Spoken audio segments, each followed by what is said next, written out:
మోషేని పిలిచిన స్వరం ఈ లక్షల ప్రజల్ని పిలుస్తున్నాడు. నువ్వు అనుకుంటున్నావు నీ జీవితం అయిపోయిందని.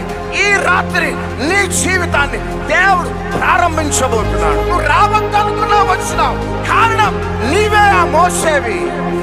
నీవు అనుకుంటున్నావు అయిపోయింది అనుకుంటున్నావు, కానీ రాత్రి నీ జీవితం ప్రారంభించబడుతుంది.